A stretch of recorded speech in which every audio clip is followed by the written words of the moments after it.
नमस्कार, NMF news देख रहे हैं आप। मैं हूं आपके साथ अभिषेक पुंडीर। इस वक्त देश में चुनावी माहौल चल रहा है। देश के 4 राज्यों में चुनाव है। हरियाणा में चुनाव है, झारखंड, महाराष्ट्र, जम्मू कश्मीर और चारों ही राज्य, इस वक्त चारों ही राज्यों में राजनीतिक सरगर्मियां जोरों पर हैं। लेकिन आज हम बात करेंगे झारखंड की, जहां मुख्यमंत्री थे हेमंत सोरेन, जेल गए, चंपई सोरेन को मुख्यमंत्री बनाया, फिर जेल से वापस आए।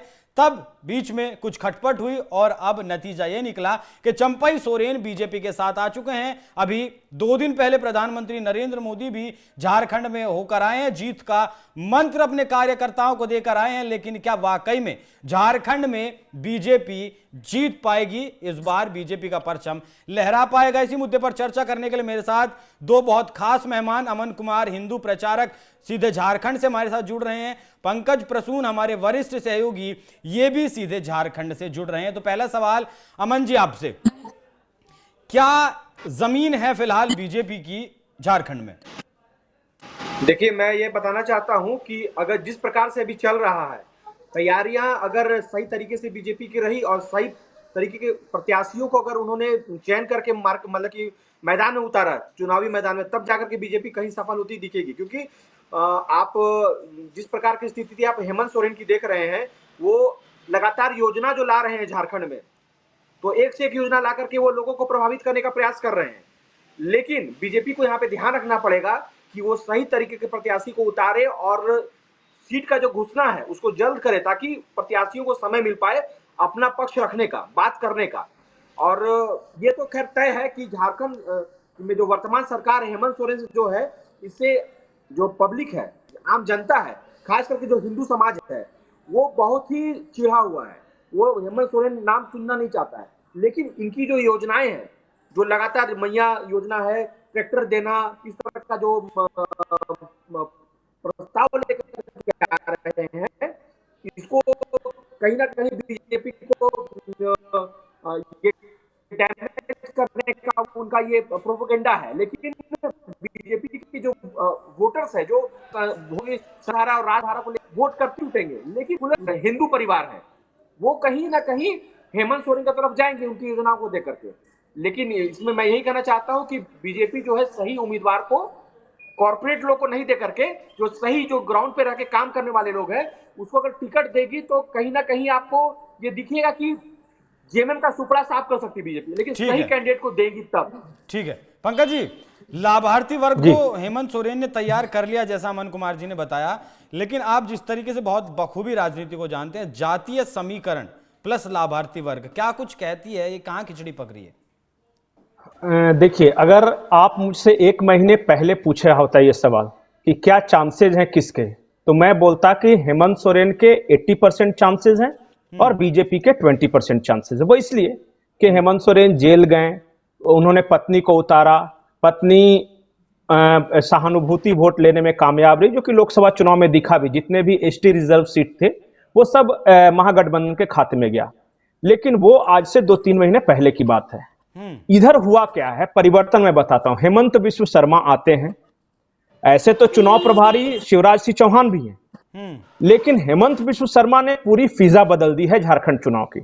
और 4 राज्यों में जहां विधानसभा चुनाव होने हैं, जैसे जम्मू कश्मीर, हरियाणा, झारखंड और महाराष्ट्र, सबसे ज्यादा अगर भाजपा के जीतने के चांसेस हैं तो झारखंड में। वो पूछिए क्यों जी।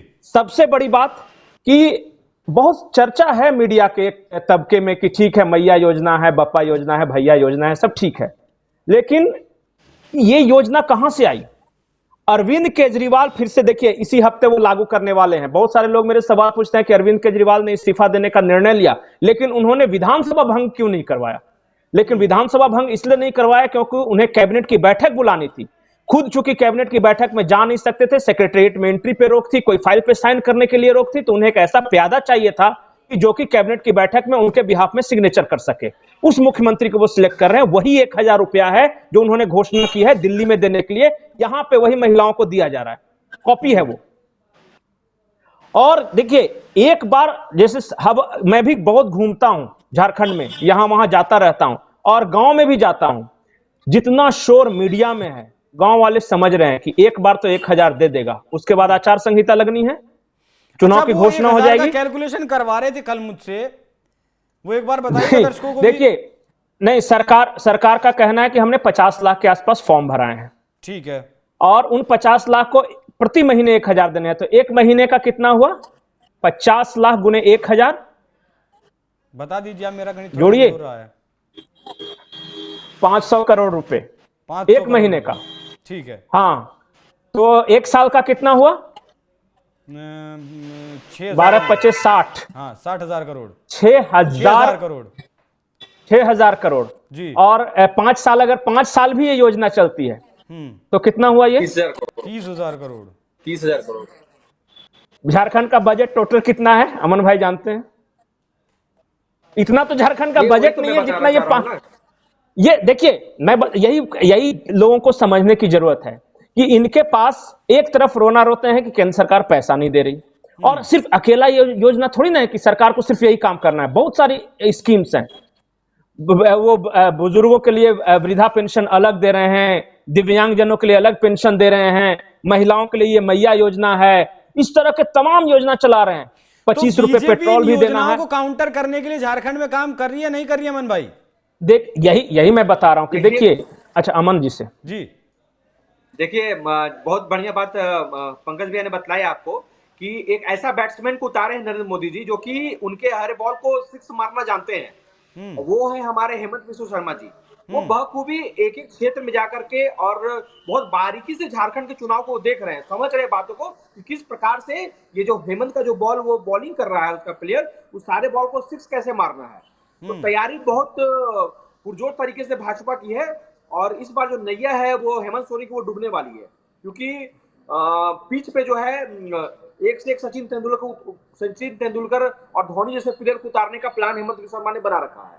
ठीक है पंकज जी, एक लास्ट बात बोलता हूं। रणनीतिक रूप से भाजपा ने अपना थोड़ा सा स्टैंड चेंज किया है।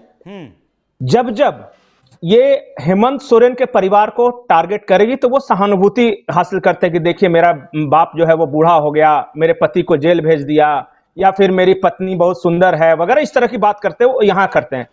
बीजेपी ने कहा कि इसे छोड़ ही देते हैं, इसे अपनी करनी पे। ये विधानसभा वाइज विधानसभा, मतलब हर विधानसभा के लिए अपनी रणनीति लेकर उतर रहे हैं। एक एक सीट को कैसे ये मार्क कर रहे हैं हेमंत बिस्व शर्मा, आप समझिए। कोल्हान एक प्रमंडल है, वहां 5 जोन में बांट सकते हैं, उसमें एक कोल्हान जोन है जहां बीजेपी को आई थी 0 सीटें। इन्होंने क्या किया कि एक एक सीट मार्क करो। सरायकेला से चंपई सोरेन जीत सकते हैं तो सरायकेला में चंपई सोरेन शामिल हो गए। अगर मुझे जगन्नाथपुर से गीता कोड़ा आ सकती है तो गीता कोड़ा को शामिल करा लो। अगर मुझे जमशेदपुर की पिछली दोनों सीटें हारे थे हम, तो चूंकि रघुवर दास के खिलाफ था तो रघुवर दास को वो राज्यपाल बना के भेज दो, उस सीट पे हमारा हमेशा से स्ट्रेंथ रहा है, कैडर रहा है, वो सीट निकाल लेंगे। एक एक सीट मार्क, जैसे कि कल ही हेमंत बिस्व शर्मा मुलाकात करने गए, एक बहुत कोल्हान के दिग्गज हैं शैलेंद्र महतो जी और आभा महतो जी, दोनों सांसद रह चुके हैं जमशेदपुर के। 2 बार आभा महतो रही है, 1 बार शैलेंद्र महतो रहे हैं। उनका महतो वोटों पे बहुत अच्छा पकड़ है, तो बहरागोड़ा को ध्यान में रखकर वो पहुंच गए आभा महतो शैलेंद्र महतो के यहां। इसलिए मेरा कहने का मतलब कि एक एक सीट मार्क कर रहे हैं। इस बार मैं आज आपको स्टैंप पेपर पर लिख के देने के लिए तैयार हूं कि बीजेपी की जो 0 सीट थी कोल्हान में, इस बार कम से कम 7 सीट, आज रिकॉर्ड कर लीजिए जो भी तारीख है उस नाम से, कम से कम 7 करिएगा, तो 7 तो यही बढ़ गए, 7 तो यही बढ़ गए। पिछली बार बीजेपी की 26 थी, 26 में से 7 बढ़ गया। इस तरह संथाल में भी रणनीति है, पलामू में भी हम अच्छा कर रहे जा रहे हैं, मतलब बीजेपी अच्छा कर। तो ये सब मिला के उन्होंने ये देखा है कि उन्होंने मार्क करके रखा है। मैं आज आपको बता रहा हूं अंदर की रणनीति। बहुमत के लिए चाहिए 41 सीट, इन्होंने 47 सीट ऐसी मार्क करके रखी है जहां हम जीत सकते हैं, मतलब बीजेपी जीत सकती है, उन्होंने ये मार्क करके रखा है। चलिए एक लाइन के साथ वही रणनीति के तहत ये बढ़ रहे हैं। एक लाइन के साथ कंक्लूड करिएगा। लोकसभा मैं चुनाव आज में जो आपको नैरेटिव फैलाया था आरक्षण खत्म कर देंगे, वो नैरेटिव बीजेपी नहीं तोड़ पाई, नाकामयाब रही। नतीजे हमारे और आपके सामने हैं। कितनी पॉसिबिलिटी है कि जो 47 सीटें मार्क करके रखी हैं वो 47 आएंगी और हम ये नैरेटिव 1,000 रुपए देने का तोड़ देंगे? मैं 2 लाइन में बता रहा हूं जी। अच्छा ठीक, पहले अमन भाई जी, बहुत छोटा जवाब दीजिए। मैं आपको स्पष्ट मैं ये बताना चाहता हूं कि जो कोल्हान के बारे भैया ने बताया, अभी लोगों को ये समझ में आ गया है कि आदिवासियों का आवाज माने जाते थे हमारे शिबू सोरेन।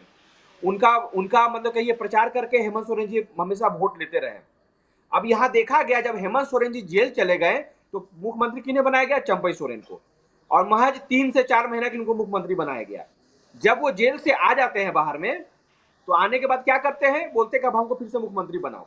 तो कहीं ना कहीं आदिवासियों का जो भावना था कि हमारा जो ये नेता है मतलब आदिवासियों के हित की बात करता है, उसको कहीं ना कहीं ये समझ में आ गया है कि ये आदिवासियों के हित की बात नहीं करता है, ये परिवारवाद की राजनीति करता है, ये सिर्फ और सिर्फ अपने परिवार की बात करता है। क्योंकि हाल में ही आपको पता है कि लोकसभा चुनाव में इनकी जो भाभी थी सीता सोरेन जी, जो जिन्होंने भाजपा का दामन थामा, उनकी भतीजी ने उनकी जो भतीजी हुई हेमंत सोरेन की, जगह जगह कैंपेनिंग किया। साथ में मैं भी कैंपेनिंग में था, मेरे साथ में घूमी है उनकी बेटी। उन्होंने साफ यही कहा हर एक जगह जाकर के कि हमारी माँ को और हमें हेमंत सोरेन चाचा ने ठगा है, हमें वो हक नहीं मिला है। जिसका परिवार, खुद का परिवार जब खुश नहीं होगा तो जनता को कितना खुश करेगा। ये बात जनता भली भांति जान चुकी है। ये नैरेटिव जो 1000 रुपया वाला है वो समझ गया ये ठग बनौरी वाली बात है। ये देगा होगा कुछ नहीं, ये महीना 2 महीना का इसका नाटक है। महीना 2 महीना के बाद में फिर हम लोग का वोट ये लेगा, वोट बंद हो जाएगा। ठीक है पंकज जी, 2 लाइन में कंक्लूड करिएगा। पंकज जी आखिरी लाइन में से मैं सिर्फ अंतिम, आपने एक सिनेमा देखी होगी, अक्षय कुमार की सिनेमा है जिसमें नाना पाटेकर एक आदमी को लंगड़ा को रखते हैं, वो हमेशा आगे करते हैं कि पहले मैं हॉकी का बहुत अच्छा खिलाड़ी था, फिर उन्होंने उदय भाई ने टांग तोड़ दिया। वही हेमंत सोरेन ने शिबू सोरेन का हाल कर लिया है कि मेरे बाबूजी थे, बहुत महान आदमी थे। और जानते हैं जब भी चुनाव आता है ना तो एक प्रणाम करता हुआ फोटो और उनको कहीं ना कहीं स्टेज पे बैठा देते हैं, ये दिशोम गुरु थे, बहुत महान आदमी थे, हमको वोट दे दीजिए।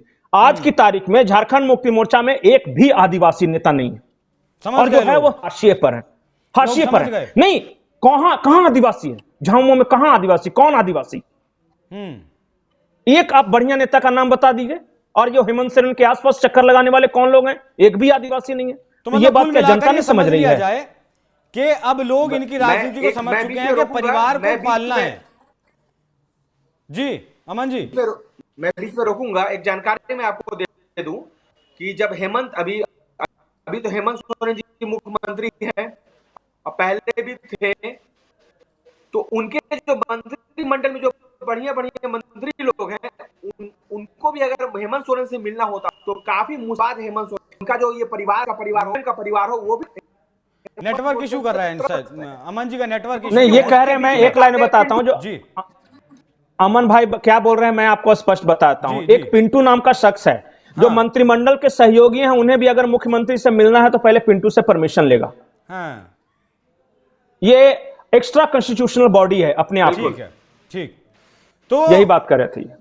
ठीक है, अब लोग समझ चुके हैं झामुमो की भी राजनीति को और सोरेन परिवार की राजनीति को भी कि इन्हें सिर्फ आदिवासियों की वोट लेनी है और सत्ता की कुर्सी पर बना रहना है। तो बीजेपी के पास बहुत अच्छा मौका है, 4 राज्यों में चुनाव है, कम से कम झारखंड में जीत दर्ज कर सकते हैं। हेमंत सोरेन सह प्रभारी वहां के हैं, अब देखना होगा। प्रधानमंत्री भी रैली करके गए हैं, अब देखना दिलचस्प होगा कि झारखंड के नतीजे क्या कुछ आते हैं। बाकी जिस तरीके से दोनों की चर्चा सुनी आपने, झारखंड के दोनों रहने वाले हैं और बहुत गहरे तरीके से झारखंड की राजनीति को जानते हैं, तो इस चर्चा पर क्या कुछ है आपकी राय कमेंट कर हमें जरूर बताइएगा। आप दोनों मेहमानों का एक बार फिर से बहुत बहुत धन्यवाद। नमस्कार।